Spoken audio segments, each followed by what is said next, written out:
everybody. Thank you for joining us on another episode of the Non-Applicable Podcast. Today's episode is covering rumors from around wrestling. Rumors, news. From around the world. I don't know.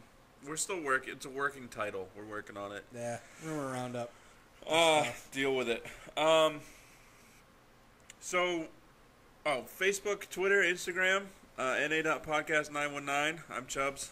I'm One Take. We're also on those sites as well. While you're here, like, share, and subscribe. That's what happens when we record multiple episodes. We already did one intro, so we're like, we're good. Yeah, I don't need to do it again. It all runs together, right? Like, share, and subscribe. Check out our other content. There's a lot of it, surprisingly, for two schlubs that are just doing a podcast that five people listen to. Not counting the week it took us of struggling to get stuff to work, right? A week. That's not counting the other 35 plus years of my life. It was a good month of struggles. Once we were like, are we going to do this? Yeah, we're going to do this. And then the universe was like, then one thing didn't work. Then we got that fixed and something else decided not to work. But anyway, we're here now. We're here. We're not the word that rhymes with here. Got to be PC, man. Can't be throwing those words out. Oh, I got you. Anyway. So, yeah, my bad. In an interview, John Cena was asked why he doesn't do movies and wrestle at the same time, which is a valid question because The Miz, even though his movies are straight to DVD, so it's a little bit different. Right. John Cena said that the movie guys are weird with insurance issues because they don't want him coming to the set with a broken nose or getting injured to the point where they can't cover it up in the movie, because who wants to rewrite a whole piece of a movie because they need to cover up for your... Yeah, make a whole scene and dialogue and so there's that. WWE is also reconsidering their Charlotte Flair babyface turn, which started, 2 weeks ago? Yeah, 2 or 3. And... they're hinting at it not happening by her saying that the queen's coming for her crown after Backlash. Yeah. It's kind of weird because I think she probably does her best work as a heel. She was kind of wrongly annoying as a face. Yeah. I don't deal well with the goody-goody, I'm a face. So that stuff just... The only way I could see them staying on the path of her staying as a face is if they turn Naomi heel. Where at Backlash, she turns on her team by doing her stupid kick to Charlotte. Yeah, if it's anybody, it'll be Becky that they turn.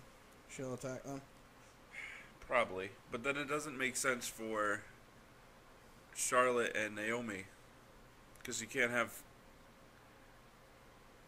face on face. Yeah. It makes no sense. It would just, for that purpose of keeping Charlotte face, it would make sense to turn Naomi heel.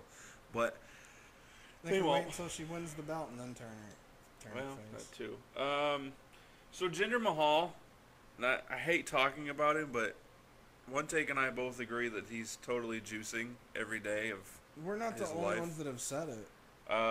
And notice how many more acne marks he's gotten on his back in the past week. Speaking of Jinder, that could be diet, but it's just odd timing, right? Speaking of Jinder-ish, though, have you seen Darren Young? No, I heard he was getting jacked, though. Yeah, well, I knew he was out and he was injured. I saw the actual, still photo of why he was out.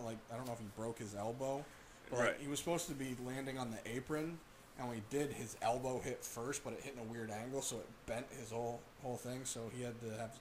I think he had surgery to fix it. Either way, they had it was shortly after his surgery. He was kind of just flexing, and then they had one 3 months later, and so people were saying it could have just been ha, but they were saying he went on the Jinder diet of no carbs because that's basically what he's been doing is no carbs. Oh, Jinder's been eating carbs. Speaking of Jinder, he was on Jericho's podcast. Was he?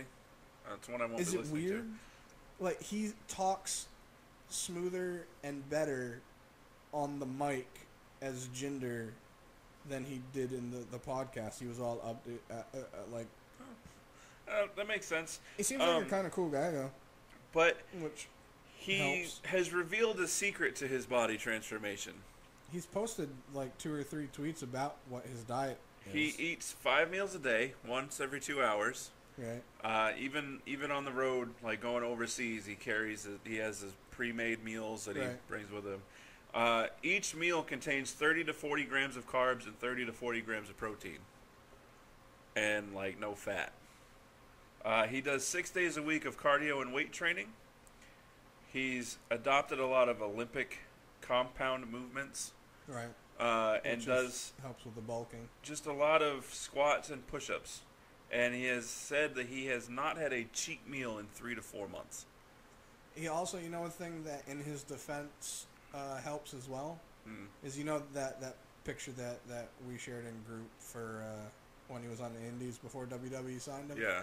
He was saying in the Jericho podcast that he didn't care. And he said he's like I know there's pictures out there that prove. He's like I didn't care. He's like not only was I not eating well, I was drinking a lot. So alcohol does that as well. He's quit drinking. Yeah, too. he quit drinking cold turkey. Yeah. Completely quit. So that can help as well. But I still don't think it's all natural. No, I agree. I will say this though: the small clips that I did hear of him being on Jericho's podcast did make me want to watch it because he seems like a genuinely, nice guy. Yeah, well, and sure he's kind of more soft-spoken than I expected because he kind of sells, the Indian deep voice. That was pretty good. Huh? That was pretty good. My bad. He sells the Indian deep voice when he's his character, and out of it he's just kind of not like meek and like what he just low key opposed. So. I might have to check that out then. So guy named Marcus Lewis, who I don't know. Oh, wait, since we're on gender, what if when Darren Young comes back, they form a tag team, Carbo Underload? No. As long as they don't try to make Darren Young great again. Oh my god. Because that was dumb. I get why they did it. It was a whole play on the political happenings outside of wrestling. It was boring though. Yeah, it was stupid. Maybe on purpose. So, Marcus Lewis, who apparently is in NXT, I don't know him. He did an interview where he revealed the original plans for Sanity. Oh, okay. So was he one of the creative guys in NXT? Possibly. So it was because he's a wrestler. Was he supposed to be part of it, and that's why he knows, or? He was Baron Dax in TNA. I know the name. Either way, back in 2015, he was approached by Triple H for the creation of Sanity, where Marcus Lewis was going to be the leader of it. Right. Also with Sami Callihan, who's no longer with NXT, and Sawyer Fulton. I don't know any of them. I know the names. I don't know. So they were originally supposed to be Sanity. Huh. Makes you wonder if it'd be good or not. I mean, Eric Young's... it's pretty good now. Pretty good. Yeah. So has anybody listening checked out the Southpaw Regional Wrestling on YouTube? I know One Take has. I have, obviously. Have we found out who the hell's playing Sea Creature yet? Yeah, Sea Creature was Cesaro. Oh, it was? Yeah. 100? Oh, 100. Yes. So it's being reported that Southpaw Regional Wrestling will be returning with more episodes. Nice. Yeah. I don't know when, but I'm pretty excited for that because those were hilarious. Need me some Tex Ferguson and Chad Hardwick or whatever his name Chad was. Chet Cheddarfield. No, it's Carl Anderson's character. Chad. Now I don't remember. I don't either. Here I am, such a big fan, I can't even remember. I have so much stuff in my head that I can't remember my own name. And the last one I have is that the original plan for the Universal title at WrestleMania 33 was for Chris Jericho to win it over Kevin Owens. Yeah, I heard about that. I would have much rather enjoyed that program because the Goldberg-Lesnar match did not need a belt. It was a hell of a lot better match than I thought it was going to be, but it definitely didn't need the belt. Yeah. The belt did not do anything for it. No. Except take the belt off TV for 91 days. Right. I don't really have much more than you. I have. Speaking of which, I got into a Twitter debate with a person. Oh yeah. They're called the People's Champ. I don't know what their handle is. I don't care. Yeah, you don't get credit. Unless he's gonna subscribe to the channel and comment on this, then I don't really care. You know the thing is, I don't mind having conversations with people that I don't agree with as long as it's a conversation. Like, yeah. Especially for the podcast stuff, it'd be nice to have some interjection from people. So I put a poll on Twitter at na.podcast919. If you're listening, go answer it. Do you think WWE should bring back another title, such as the television title? Yes or no? Simple. Yes. By the way. Yeah, because I feel like guys like Sami Zayn, Apollo Crews, even Jinder Mahal, dude, you can also would benefit from when you're done all this mid-card title. Yeah, especially on Raw, where a show they don't have the major title because it's on a guy that's a part-timer. And even when it ends up being off from Brock, and it's still a 3-hour show that has a lot of filler because they're not sure what to do. Right. And yes, we've said that.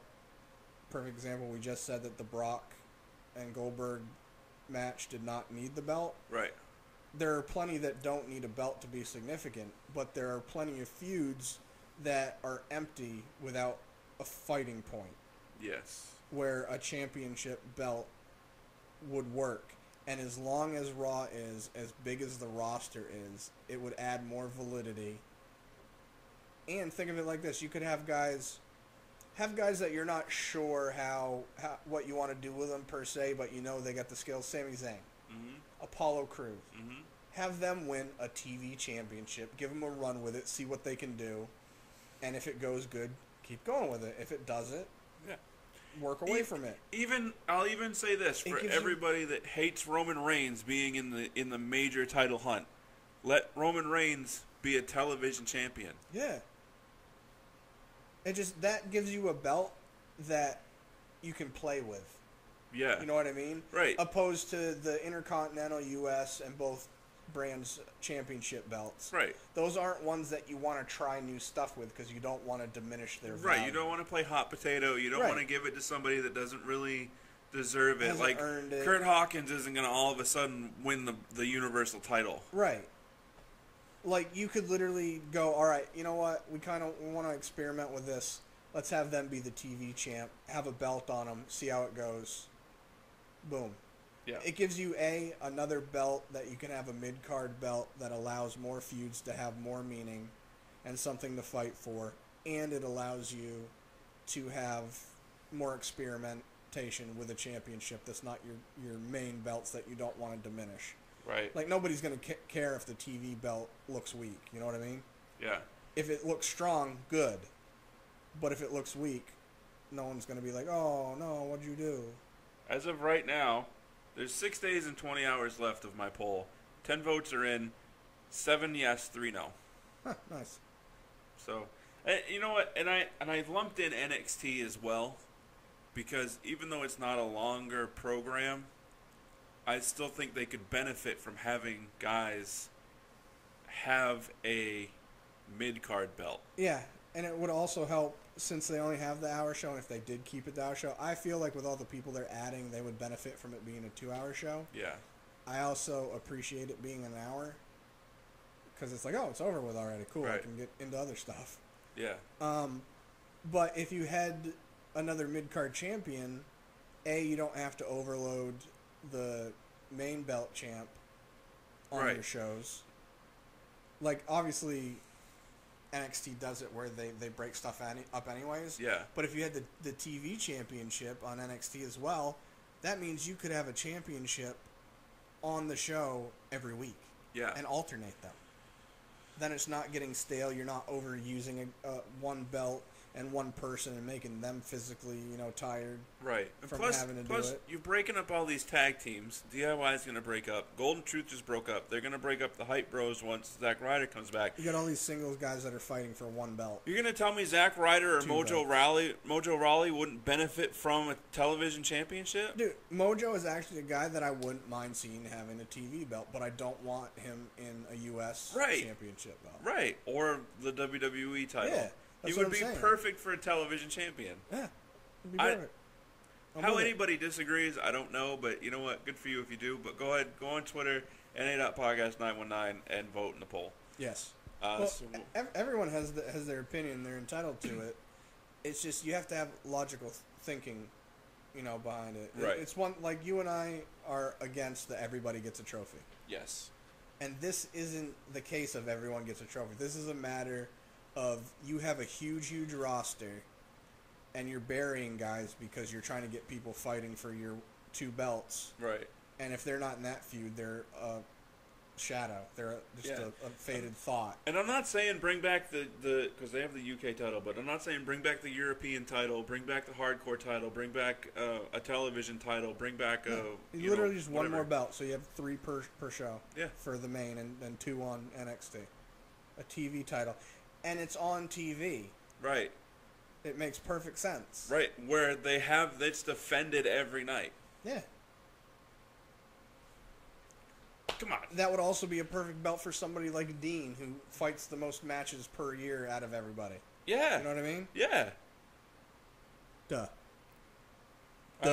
So what do you...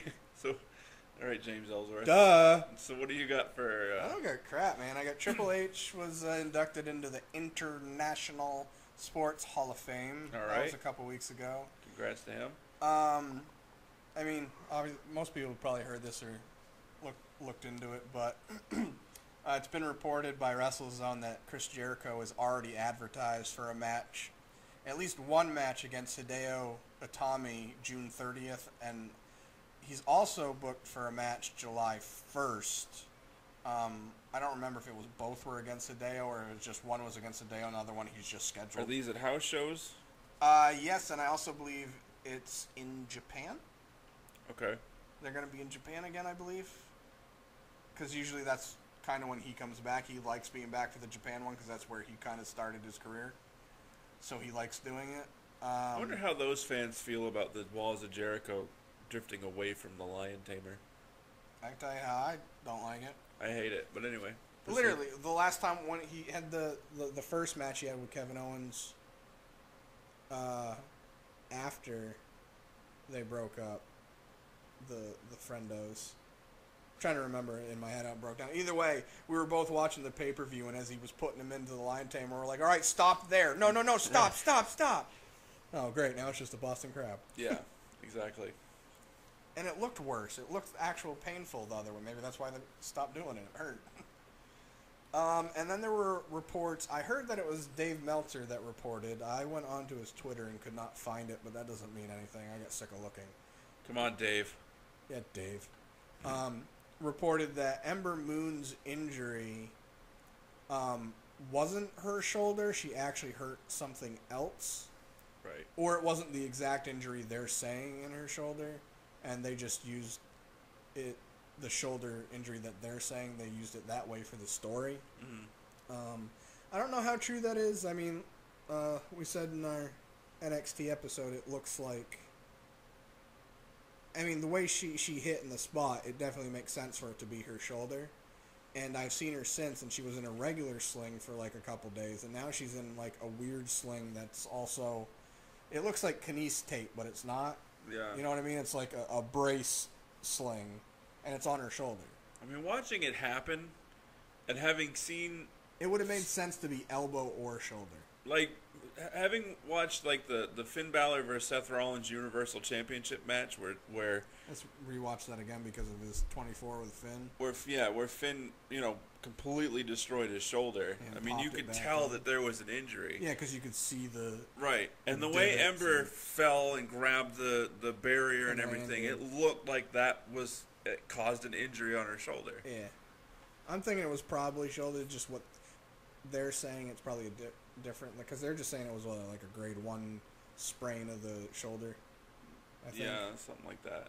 So I'm guessing it was probably something like that, but it might not have been exactly what they're saying. Like maybe it was the rotator cuff. Or Yeah. maybe, you know what I mean? It's not like Braun Strowman where he hurt his elbow and they were saying initially that it was a rotator cuff, but now they've changed their. And it has been more reported that the 6 month is a shoot, or not a shoot, is a storyline time, that he's still scheduled to be back in 4 to 8 weeks. Okay. 'Cause I saw a picture of him on Instagram with no visible signs of having just had surgery. Yeah, did you see he had a picture of him having the surgery because they had his arm up and they had all the scopes going in and stuff? See the tattoo he got finished on his leg? Yeah. Kind of cool, kind of weird. I didn't even know he had it because he wears pants. I'm going to see it. I'm not a huge fan of leg tattoos on dudes. Yeah, I'm not either. I only noticed that it looks like he's been jamming his feet into size 9 shoes when he should be wearing size 15s. Because his toes are all like weird, like crumpled. Wow, that's a pretty vast discrepancy in sizes. Go on to Instagram later and check out the picture and look at his feet. His toes are like crumpled up. It's weird. I mean, we won't talk about No, I mean, my feet. like, it literally looks like his, like, toe knuckle is, like, dislocated. It's like that. It's like when your feet go flat, his are, like, space in between. It's weird. Yeah. Ew. All right. Anyway, I don't like feet. We already talked about Gargano and Ciampa. Yeah. Can I just say that I'm really mad if they break them up? It's gonna be they're just so exciting, and they play off each other well on promos, even when they mess up.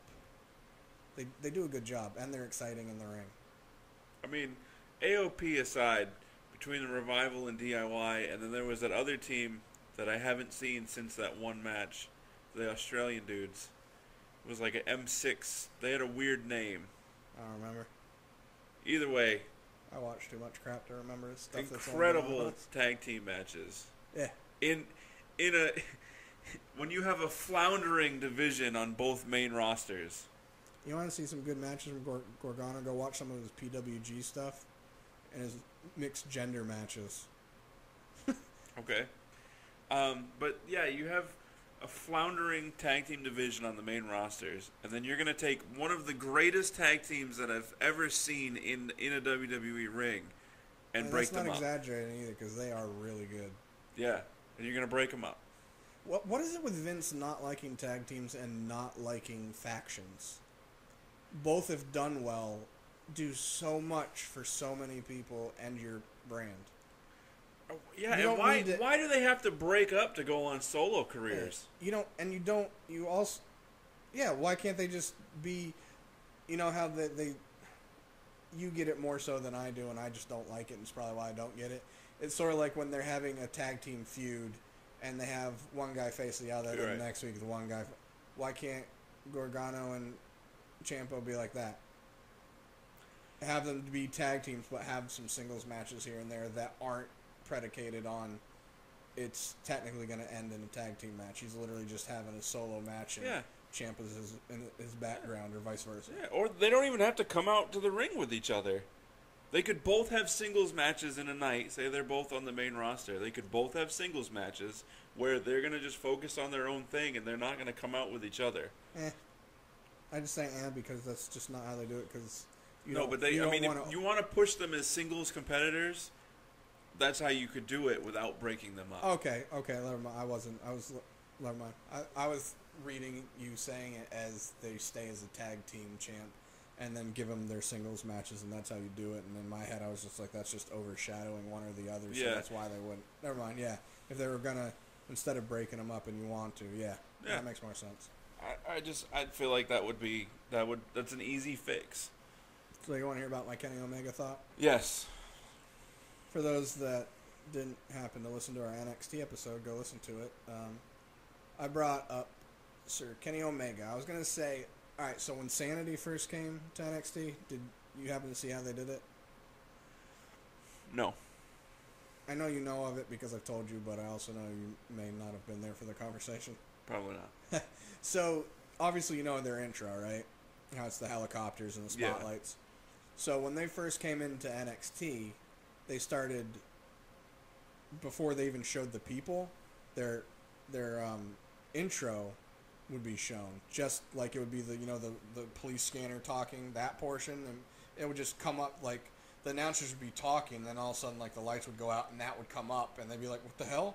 And you'd hear it, but it would only be the police report part, and then cut it, and then the next week it would be that with the helicopter sounds and the spotlights, and then they'd keep adding it until they actually debuted, and then their music actually debuted with it. I wish they did stuff like that more often. So, A, it confuses people because they're like, I don't know what the hell this is. But they're also like, I want to know what this is. So, my thought is if Kenny Omega does end up signing with the WWE, which now that New Japan's coming into the United States more often and they have more shows planned, and they just introduced the United States Championship belt. Which is terrible because it looks like a boxing belt. I like it and I don't at the same time. But either way, since they added that, I'm more hesitant to think that he's going to sign with WWE. Just because we already know, or I shouldn't say we know, I already know that he has much more freedom in New Japan. Right. To do a lot more stuff that he won't be able to do in WWE. Like, for example, the skits and stuff he does with the Young Bucks and stuff. Like, he could still do stuff that on his own, but he'd have to clean it up because there's a lot of innuendo, which they could still do the innuendo, but swearing and stuff like that he wouldn't be allowed to do. Right. So we'd have to change it up. But he has said before that, he'll get to the point where I don't want to say that he was saying he'd be bored, but he basically get to the point where he was done with everything he felt he needed to do in New Japan, and you want to move on to something different, i.e. going to WWE. So my thought is if they do end up signing him, they're probably going to have him have new music. Nobody's going to know what it is. Just randomly have it after he's actually signed, and hopefully they keep it quiet, which I don't know how they're going to, but because it's Kenny Omega. But hopefully find a way to keep it quiet. Have portions of his music, or I'm trying to think of things that won't give him away, but everything I want to say will give him away. Like, because like his finisher is the one-winged angel, which is from Final Fantasy. They could literally just have, like, I guess they could do 2 wings. Start it out with like 2 wings the first week with whatever his music's gonna end up being, like the beginning of it, and a catchphrase, and then have like, as the weeks go on, have like maybe feathers fall off from one wing, subtly, where it ends up turning to one wing. Okay. And then actually have him debut at whatever it should be, a pay-per-view in my eyes. Kind of similar of how they did AJ. Royal Rumble. Is he still the cleaner? For New Japan, yeah. So, what if when it comes time... He re-dyed his hair all weird again, too. What if how he was kind of doing the blonde and the brown? Yeah. Now it's back to where it looks like somebody knitted his hair. That's weird. Yeah. What if when it comes time they start dropping hints and saying how, like, it's dirty around here, things need to get cleaned up? Yeah, we need some... yeah. I mean, I highly doubt he would keep the cleaner because that's a New Japan. Yeah, he's part of the Bullet Club. That's the Bullet Club. What if he brings the Bullet Club with him? Wait, there's like 15 of them. Or, I mean, he could just switch seamlessly over and they create the Balor Club. Other rumor that I'm making. I'd so love to... They need to make a club of some sort. They need to pull the trigger on one. And how we said in other episodes, it would just make so much sense. You could have a 4 to 6, which 6 is high for WWE, but I'm just saying for as big as their roster is. You could have a 4 to 6 man faction and have the bottom... Obviously, you have your leader and then your other main guys, and there's usually a tag team involved. So, for naming's sake, it would be Finn, and then Carl and Luke, and then who cares after that? Basically, add 1 or 2 more people, and that would be where you have a guy which they seem to be hit the mic. They seem to be doing better with Apollo now that they got him with the Titus brand. And they're doing more with him, but. Apollo would have been a guy that would have been great for a faction. It would have given him time where he's on TV all the time, so he's not forgot about, whether he's saying stuff or not. At least having exposure and being seen as something. It would give them the opportunity to experiment with the lower people on the faction. Mm-hmm. Be like, we don't really know what we're doing with them. Let's try this and see if people bite on it. And if it doesn't, try something else. And people aren't going to be so, like, up in arms because it literally would just be a small thing in small portions, you know what I mean? Like, you'd have your main guys of the club. You'd have your main 3 guys, and the other ones where they would just try stuff subtly each week. Like, try it 1 week, and then keep doing it for a couple weeks to see if it bites. People bite onto it, and if they don't, try something else. And that's a way to get, different gimmicks going, different exposure to guys. It just makes so much sense. They could branch out in so many different varieties. And having factions, especially if you have heel and face factions, so many different ways you can break certain people out to turn them heel or turn them face. Right. Have them be against the clique that they're on. So, question for you. Kenny Omega comes to WWE, right? Right.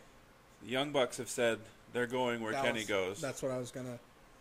Does Kenny join up with Balor and Gallows and Anderson and the Young Bucks? Or form their own? Having 2 tag teams would be too much. And I want to see the Young Bucks versus DIY. I don't see the Young Bucks versus anybody. But especially DIY. Yeah, no, that'd probably be a really... Actually, I can tell you for a fact that would be a really good match because they face each other in Did PWJ. they? I was going to ask if they had. Yeah. I want to see it in WWE. No, definitely. No, so that's actually what I was going to say. For people that don't know, Adam Cole was kicked out of the Bullet Club last Friday? This week. When did I post the picture? I don't remember. Like about a week ago. About a week ago. Either way, he was kicked out and replaced by Marty Scurll.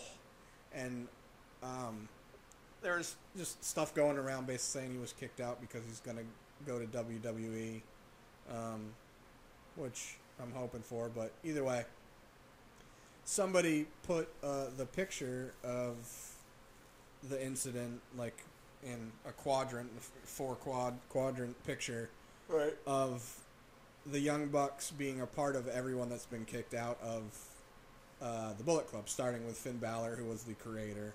They were there to kick him out as well. Same with AJ Styles. Literally kick. Yeah, literally. Super kick party to the face. And then now Adam Cole.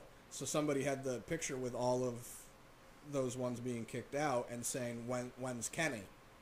And the Young Buck, or Matt Jackson of the Young Bucks, responded as, if he go wherever Kenny goes, we go. So basically it meant that if Kenny ends up leaving the Bullet Club, aka leaving New Japan, they're behind him.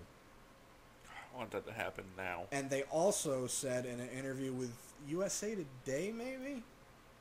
Or it could have been some weird magazine, I don't remember. Could have been Rolling Stone, since they've done an interview with them. They had basically said that if they were going to go to WWE, it was going to happen and needs to happen in the next 18 months. And if it didn't happen at the end of the 18 months, it probably never was going to. And this was within, like, the week. Okay. So Royal Rumble would fall into... I don't know when their contract is up. Or WrestleMania. I'd rather see them show up at WrestleMania 34. Yeah. Kenny's contract ends around Royal Rumble time. Because that's when he signed his new one last time, right? Yeah.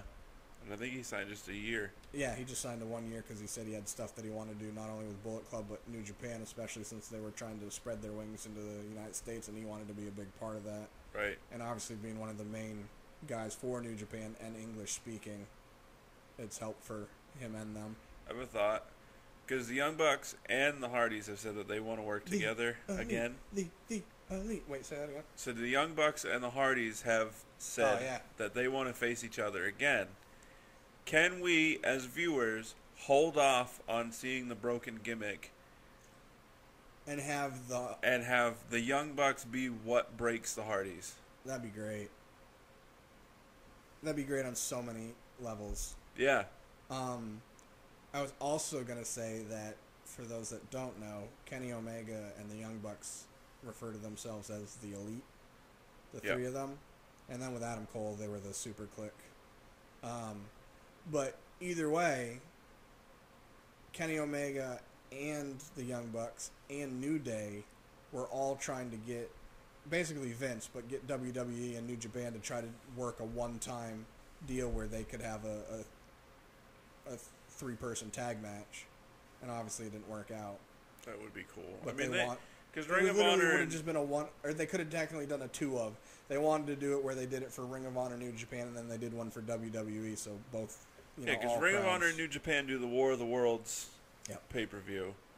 Why not just have, like, obviously Vince doesn't want his guys to lose. So this is why you do multiple programs with them, where on the WWE side, your guys win. On their side, they win. Yeah. Imagine how many more fans each promotion would get if Vince would open up. Imagine if they did one pay-per-view a year that included New Japan, Ring of Honor, right? Some PWG people, which they probably be less because they like being their small, own promotion. They don't really want to expand because they get offers. But imagine that, one or two pay-per-view a year that just includes your main promotions. It'd be great. But you got to put, like, your best. So, WWE, if they were to do a tag team match... That's what Survivor Series could be. Yeah. They could bring back the freaking War Games, like WCW used to do, where they had the two rings next to each other in the cages. Yep. Come on, guys. Come on, Sam. Who's listening to this right now?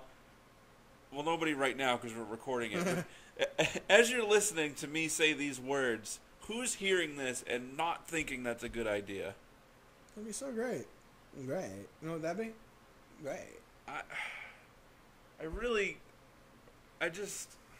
can't. And I also stick with the thought process of I want Vince to stop trying to be the parent to his universe. You know what I mean? Like, that's why they brought on the PG era, because he didn't, we got all these kids watching the show. We don't want them mimicking. Oh, yeah, because it was when Linda stuff. was running for office. Yeah. Let parents be parents. Stop doing their job. I've been watching wrestling since I was like 6, 7 years old. Yeah, I'm not running out in the street spearing people and hitting them with stunners. I want to, but don't. Right. Common sense kicks in. Because my mother's not an idiot, and neither am I. Right. Thanks, Mother. You know what I mean? Just for this, when I leave here today, I'm going to go out and give an RKO out of nowhere. To nobody. Just going to fall on the ground and look funny. No, but, like, come on. There's so many things, just little things. These are little things if you think about it. In the grand scheme of things, just allowing a cross-brand would do so much for the sport or entertainment, look whatever. Look what they're doing with the UK. The UK stuff. I mean, some of that is because Vince basically overpaid to get what he didn't want taken away from him. He had the thought of it with NWA, and then what was the... It was a program that used to be a big thing in the UK, then it stopped and it's coming back. A promotion, I don't remember what it was right now, I'm spacing out. But either way, Vince had the thought of, we want to do this UK thing to get more UK fans. If I don't act on it now, this is going to take over. Right. There goes that. So, but that just gave me more hope that he was opening his eyes to more stuff, because all those UK guys are still doing the progressive Evolve. They're doing their own indie stuff, yet they still come in and on NXT and do stuff. Right. Which they don't do enough of, but they're also going to have their own show coming soon anyways. Because, so the Monday Night Wars that happened back in the 90s. Late 90s, early 2000s. Yeah. Like, the Attitude Era and the growth of WWF at the time, WWE, was... They forced Vince's hand. Yeah. Why wait for something like that to happen again, where you could get out ahead of it and be viewed as, like, the genius of sports entertainment that you want? I don't want to say savior, because they're not going under. Right. But he wants to be viewed as, like, the greatest thing. Like, if there was a Mount Rushmore of professional wrestling... He wants to be the first face. He wants to be all four faces. Yeah. How do you do that? Don't wait for somebody to force your hands to evolve and to progress and to be better. Be the creator. Do it. Yeah. reach out to New Japan, reach out to Ring of Honor, get some sort of cross promotion. Where if it's on WWE programming, your guys win, obviously, because it's not so much who wins or loses anymore, because it's really predictable. It's about good matches. It's about good matches. Stories. People want to be entertained. They want to see just... That's one of the reasons why I have less issues with Roman than most people, because I'm 9 times out of 10 entertained by his matches. Yeah. Opposed to all the other stuff on the outside of it, like, that doesn't bother me. And it's the one... Well, no, I won't go that far. But yeah, no, like that. Get ahead of it. Just... I don't understand.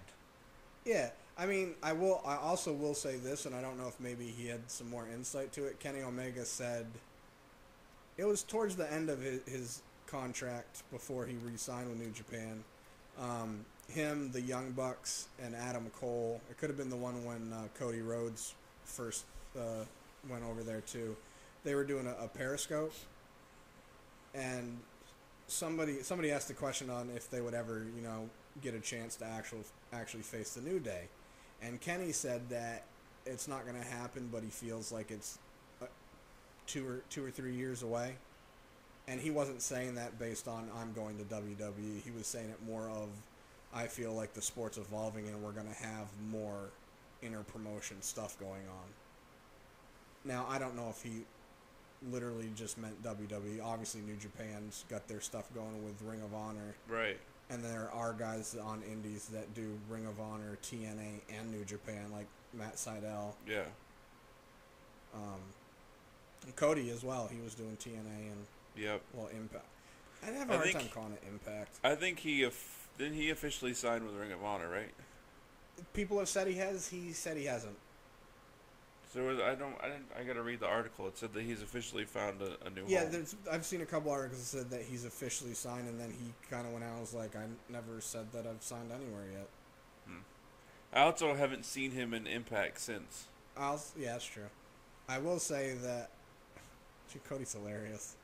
His stuff with being the Elite, the Young Bucks YouTube stuff, they've got this whole thing of F the Revival, because the Revival are claiming that like they're the best tag team, so they're doing this fun jabbing at each other. And so every episode that he's on, Cody Rhodes is on, he drops a F the Revival. And they had this one guy, I don't even know who he was, but it had the Young Bucks, Adam Cole, Cody, Hangman Page, somebody else I'm not remembering right now. And this other guy that I don't know who he was, but he was coming in, like, they knew who he was. He's like, hey, guys, what's up? And just instead of just saying hi, he was going up to everyone. Oh, Marty Scurll was the other one. He was shaking hands with everyone, saying, what's up? And he comes over to Cody Rhodes, and Cody, like, grabs him and pulls him in tight and gets in his ear, and he goes, F the Revival. But he actually says the F word. I'm just trying to be nice. Right. And then he's just like, the guy's like, what? Why? And he turns around and gets super kicked in the face by the Young Bucks. This past week, I don't remember what venue they were at. I think they were either in New York or Pennsylvania. And the Young Bucks were going to give a tour of the venue when it was being set up, like all the chairs and just kind of showing around. And Cody was sitting there in his ring gear on his phone texting. And they're like, Cody, what's up? And he just kind of looks at Matt, like all like giving him side eye. And then he goes back to his phone. He's like, what are you doing? And he just kind of looks at him again, gives him side eye. He's like, who are you texting? And he goes, gives him the head nod. And he points to Matt, like his phone. And Matt's like, oh, well, you're texting me? So he looks at his phone. There's a picture of his dog, of Cody's dogs. He goes, oh, those are cute dogs. And it scrolls down. It's like, hey, has anyone got baby oil? My match is getting ready to start. And then at the end it says, F the Revival. And he just stands up and goes, yep. And then just turns and walks away.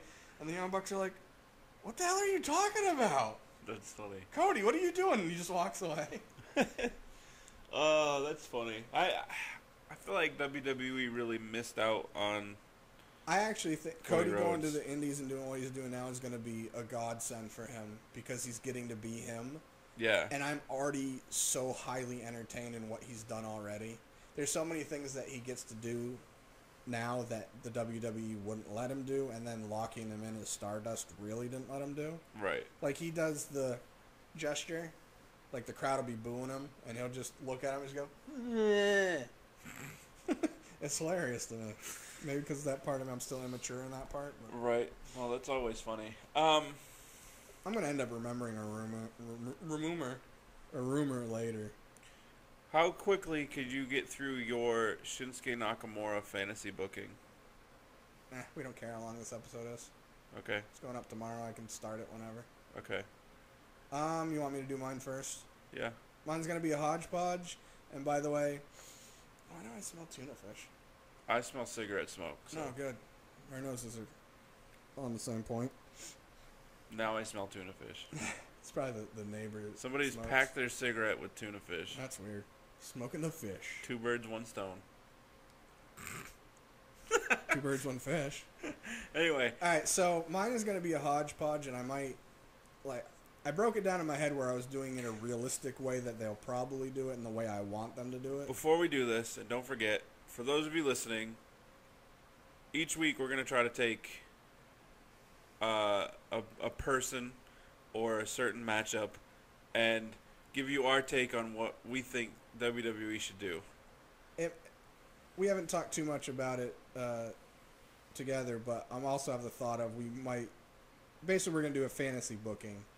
I also have the thought process of us being able to do somebody that they don't use that we wish they would. Like, we could have done one for Apollo. We could also, next week or something, do one for Sammy, since they're not doing him right. Right. Guys like that who have the skills just need to be put in the right... Or even ones that have passed, not people, but feuds that have passed. Yeah, I'd really like to do the Orton and Bray one properly. Yeah.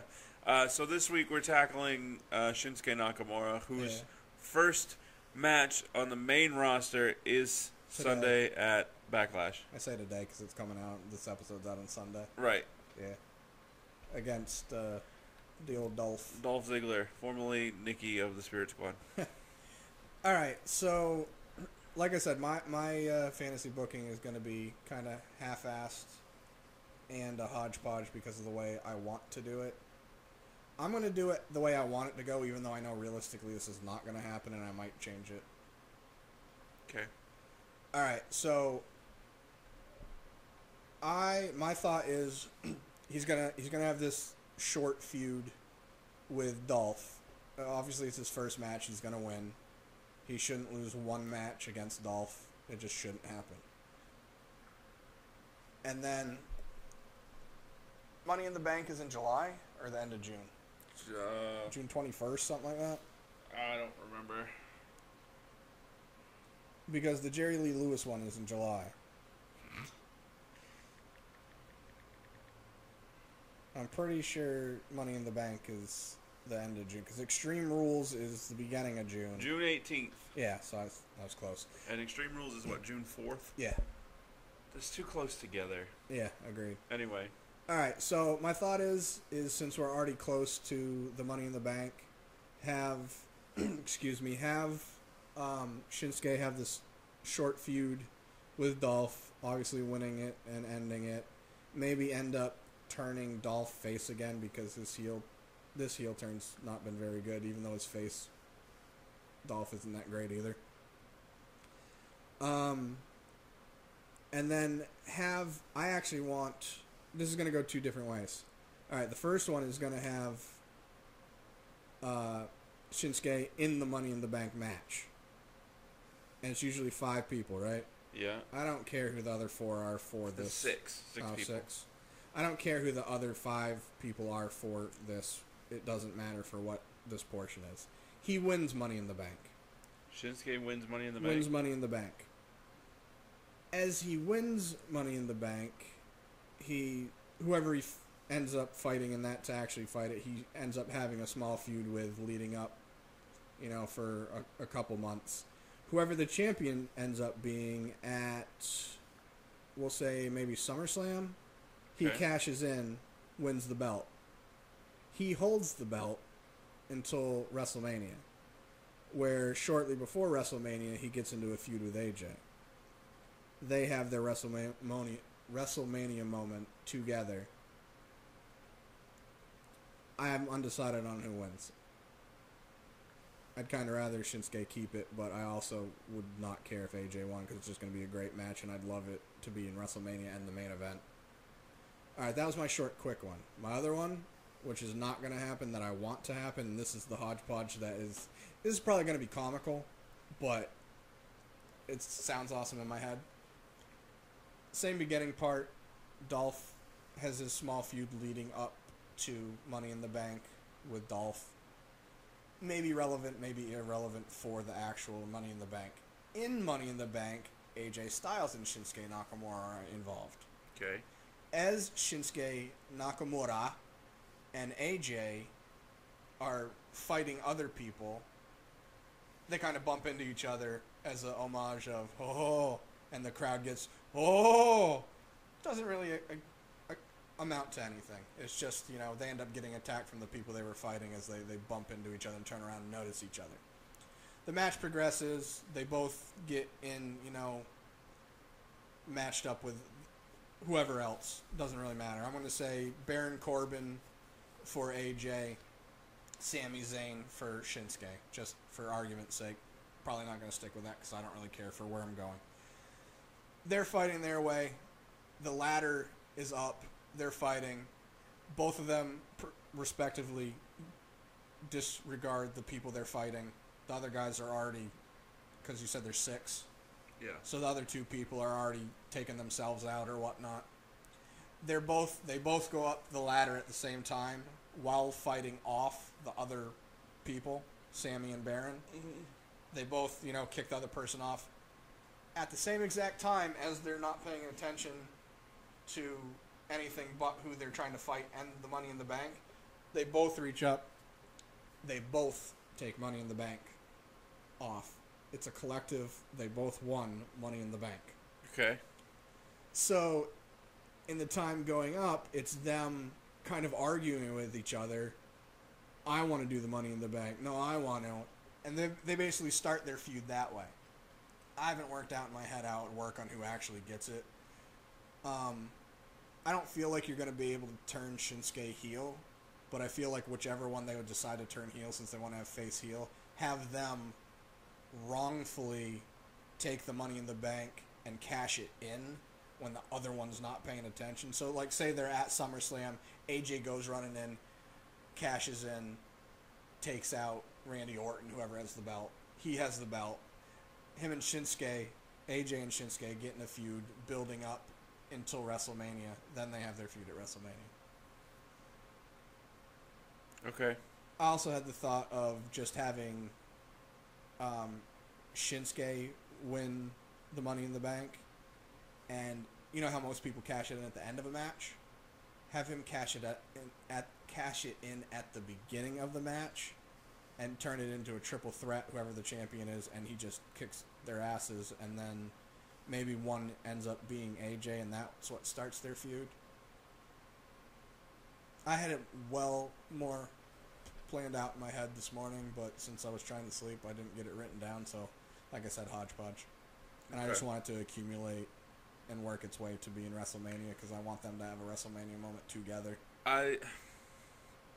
I like your idea of the dual Money in the Bank. Have you seen that before? Mm-mm.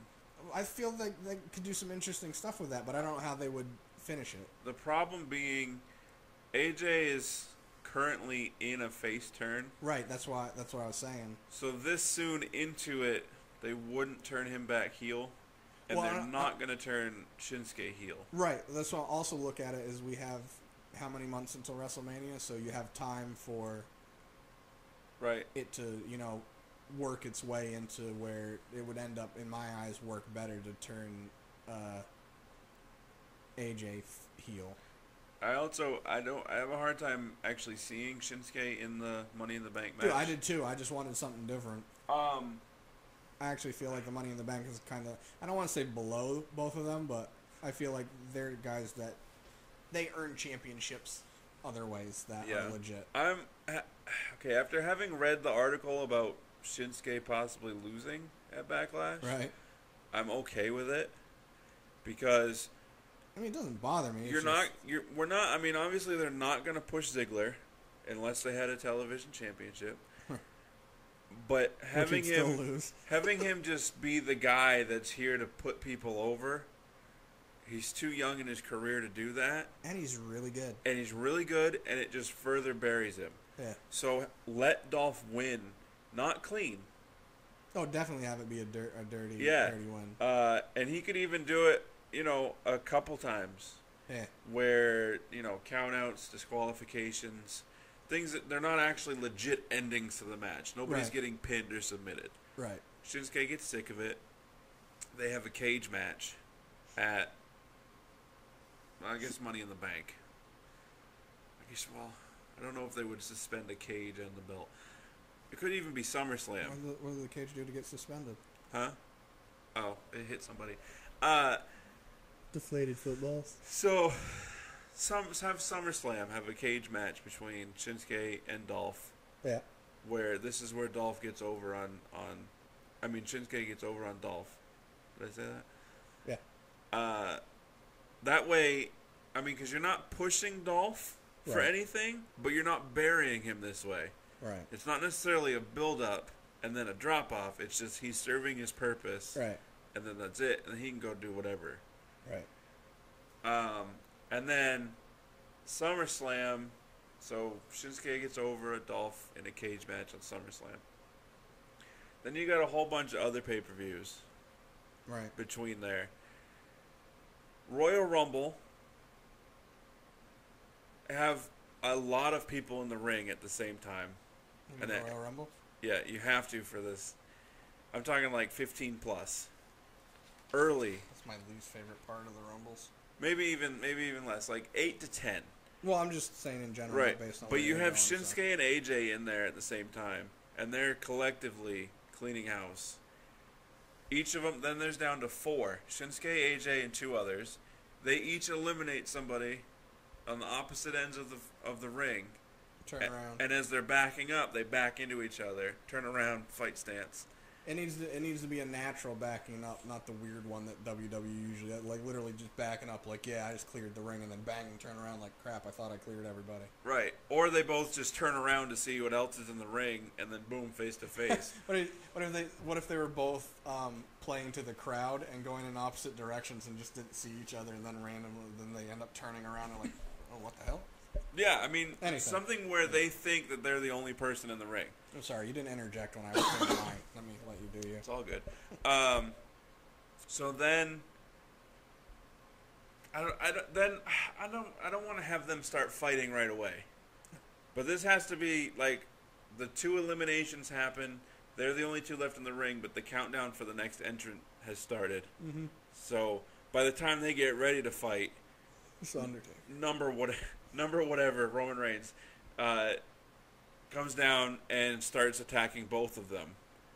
And I don't know if I want to have them be in the final, 3. And then they form a tag team. Phenomenal style. I want something where one of them eliminates the other. Because that's how you're going to set it up. Yeah. And then that can lead into WrestleMania. Because I don't want them to have a super long build-up for AJ versus Nakamura, because what's going to happen is it's going to be too long. They're gonna end up making it too long. What if they did something? Well, I don't want to say that they've never done, but why don't they do something that they rarely do, and throw the fans a bone and not care that it's face on face, and literally just have an interaction between them where they're like, you know what? You're really good. I'm really good. We should have a match. You know what I mean? Yeah. They could do that. They won't, but they could do that. They have a lack of. I like seeing matches where it's 2 people that respect each other, opposed to I hate you, you hate me. That's well and dandy, but when you do it for every single match, here's how you turn AJ heel down the road. Yeah. You get a lot of people such as Jinder and Rusev getting title shots when they rightfully don't deserve it. AJ gets mad.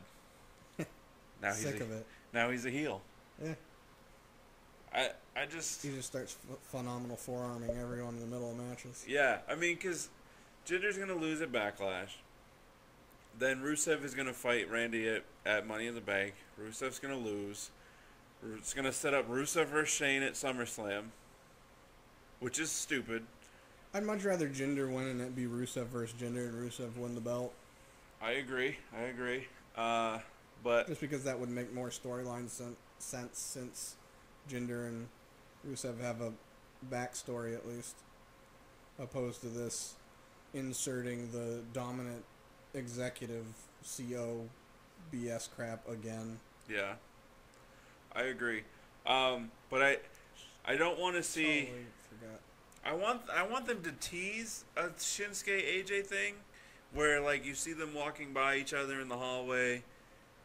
They're never in the ring together, or they're never talking to each other. And then finally at Royal Rumble, it happens where they're in the ring together. You do the whole clearing the ring, and it's just those two. See, I wanted to have, like you said, have them maybe passing and kind of like nod at each other and give, pay respects to each other. Yeah. Without it being a stopping and talking, just to, what's up. Right. And then have some weird match where they end up even on the same team. Say it's like a triple threat match, and that's not teams. Huh? That's not teams. 3-on-3 is still a triple threat. I meant a 6-man tag. Yeah, my bad. So they end up on the same team, and it just something happens where the both of them clean the other three out, and they're just standing face to face with each other. And then people, that doesn't work for them going against each other, but it's a starting point. And then have one where somehow the Royal Rumble makes the most sense, because then you can have them fighting other people and then congregate together. Yeah. Even when there's other people in the ring, they can turn and look at each other like they're gonna fight, but then somebody else attacks them, right, and stops it. Yeah. The only reason I don't like the Royal Rumble leading to feuds is because I think it's stupid. The point of the Royal Rumble is to get rid of people. So you're like, I'm mad at you for doing what I was trying to do, what everyone's trying to do, because that's what the match is. Right. We're gonna feud. Right. It doesn't make sense to me. The only way they could do it properly is if somebody gets eliminated and then they come back in. A la The Miz and Cena. Yeah. That's how they set that up. Which, that's when it makes sense, and still does not make sense to me, because you've been eliminated. You should not be able to get back in the ring and eliminate somebody else, because it's null and voided. I don't care what the rules are. We still have Curtis Axel, who's yet to be eliminated from the 2015 Royal Rumble. Can I just point that out? This is what I wanted to happen at the last. He's the guy that I wish would get it. He's another guy I wish could kind of get a push and have that TV title. So, I believe it was perfect point too. I believe it was the 2015 Royal Rumble. He was not eliminated from, but was no longer in the match for some reason. So it was like he was taken out of it, but not eliminated from it? Yeah, like he went through the middle rope and then was attacked outside or something. Huh. I don't remember exactly what happened, but they've mentioned it numerous times, had mentioned it numerous times after it happened. Right. And even in the other Royal Rumble, like the following year Royal Rumble, they were like, oh, Curtis Axel still hasn't been eliminated from the other one. I wanted him to get eliminated, run right back in the ring, and get eliminated again. And then they could say he was eliminated from it. From both. Yeah, I feel like that would have been hilarious. It wouldn't have been, like, pardon the pun, over the top. And it would have been something, I don't know how to word it. A bit different. It would have. Throw us a refresher here and there. Yeah. It would have been like. Palate cleanser.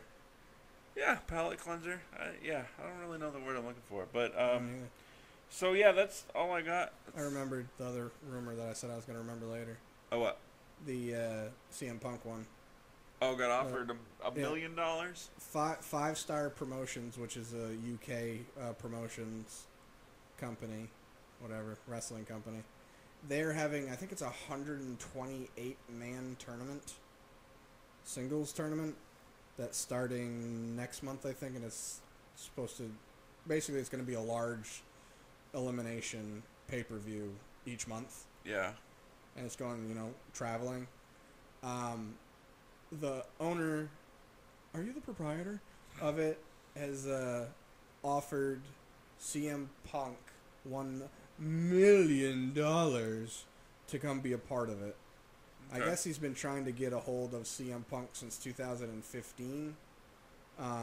Various ways, through his manager, through his email, through Twitter, through all sorts of stuff. And this dude ended up having an interview with, I still don't remember the name of the newspaper in the UK. And basically put it out there, so it's been going out there. CM Punk sort of responded, but hasn't responded directly. Somebody else made a joke tweet saying that I offer you $1.1 million in a hoagie on a Wawa parking lot, a hoagie on a pole match. Okay. And CM Punk responded with, that's a deal, but I get half the hoagie. And something like that. And then he had a picture of... win the match and you get the whole hoagie. He had a picture of... what's the DuckTales? The one that dives into the coins. Yeah. That one. He had a picture of that. Okay. See, the problem with that is CM Punk's a guy that's not for putting people over, so he's not going to take that deal unless he's going to win the whole tournament.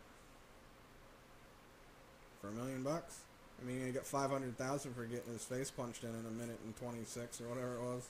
He's not going to do it. Knowing that he would not win, he wouldn't do it. You think so? Guaranteed. You don't think he's matured mentally and got to the point where... No. He thinks of the business aspect of it? No, because really? the whole premise of his character was just himself in his final year in WWE. Right. He was so against the whole process of like Cena and other people going over when they shouldn't. Yeah, somebody was saying it was because he was against the part-timers having belts and this and that. They said that he should come back to WWE as a part-timer and just revel in the hypocrisy. I mean, he could make some funny promos out of it. Yeah. But yeah, I don't see him taking that deal unless he's going to win the whole thing. Yeah. And I mean, I don't know. I mean, technically he's still under contract with the UFC. Right. Dana White hasn't decided yet if he's going to have another match or not. I see one time he says yes, another time he says he doesn't know. But Dana's cool with well, maybe not Dana. Some UFC or some MMA promotions are okay with double duty. Like Bobby Lashley is in Bellator. Huh? I'm going to guess Bellator. That sounds right. I know he's signed to some MMA promotion, and he's also the heavyweight champ for Impact Wrestling. Is he? I thought Idiot won it from him. He did, but then he lost it back. Oh, that's right. And now he's going for it again. Because Alberto De Patron is the best. I saw when I was watching the Kevin Owens best moments thing. It was one with Del Rio. Yeah. And I was just instantly like, oh, I'm so glad that guy's gone. Yeah, I'm not a fan of him. Yeah, that's my story. I've been trying to get into Impact. I keep forgetting about it. I was gonna set it to record and then I didn't. I don't remember why, and I keep forgetting. Yeah, I got it set to record. So that's it for this program. Show is. Facebook, Twitter, and Instagram. NA.podcast919. One Take and I are there as well. All that. Like, share, and subscribe. All that. Got a lot of content for you to watch. All that. That's all I got. So deuces. Double them deuces.